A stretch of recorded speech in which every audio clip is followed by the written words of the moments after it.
안녕하세요. 3분 성막입니다. 오늘도 여러분의 일상에 성소가 세워지고 또 여러분의 서재가 지성소로 변화되는 역사가 일어나게 되기를 축복합니다.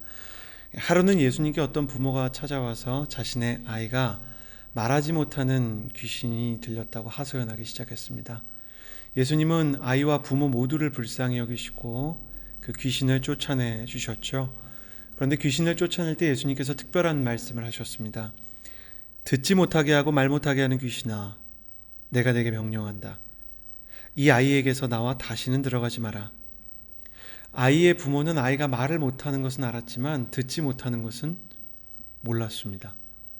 그러나 이 아이는 실은 듣지 못했기 때문에 말하지 못했던 것입니다. 인간의 일생에서 인풋이 아웃풋을 만듭니다. 공급이 나눔을 만듭니다. 감동이 헌신을 만듭니다. 좋은 출력이 없을 때는 입력이 어떤지를 점검해 봐야 합니다. 거룩한 인풋이 거룩한 아웃풋을 만들기 때문입니다. 오늘 말씀 출애굽기 35장 21절과 29절을 보십시오.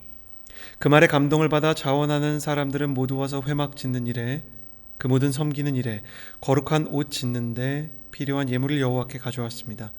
모든 이스라엘 자손들은 남녀할 것 없이 여호와께서 모세의 손으로 만들도록 명령하신 모든 일에 필요한 것들을 기꺼이 예물로 여호와께 가져온 것입니다.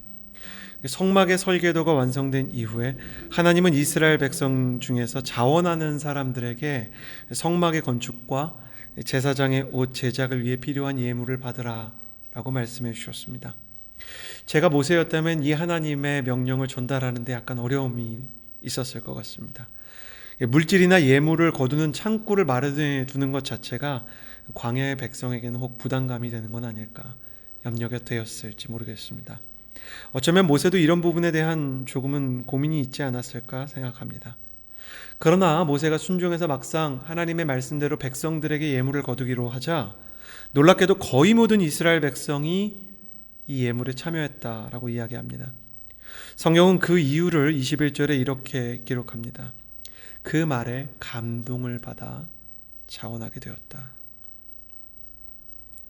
기대만큼 받으면 만족이지만 기대 이상 받으면 감동이라고 합니다.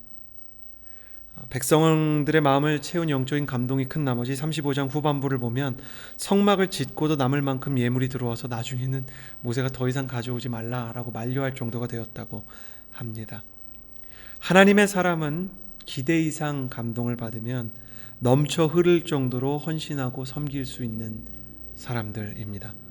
그러므로 헌신과 섬김이 필요할 때는 영적인 감동의 통로를 먼저 확보해야 할 것입니다. 당신은 헌신과 섬김에 지친 마음이 있지는 않습니까? 특별히 영적으로 감동을 주는 사람을 소중하게 생각하십시오. 이스라엘 백성이 모세의 말을 통해 감동을 받았던 것처럼 우리의 인생에도 감동을 주는 하나님의 사람들이 있습니다. 이스라엘 백성이 모세를 소중히 여겨야 했던 것처럼 당신도 하나님의 사람들을 소중히 여겨야 할 것입니다. 당신의 영혼에 감동을 주는 사람을 소중히 여기고 그 사람을 향한 사랑과 감사를 표현하십시오. 그 사람이 당신에게 끼치는 인풋이 곧 당신의 아웃풋을 변화시키기 시작할 것입니다. 축복합니다. 오늘 하루 하나님의 사람과 영적인 교류가 있는, 그 교류가 영적인 감동으로 번져가는 아름다운 하루 되시기를 바랍니다. 3분 성막이었습니다.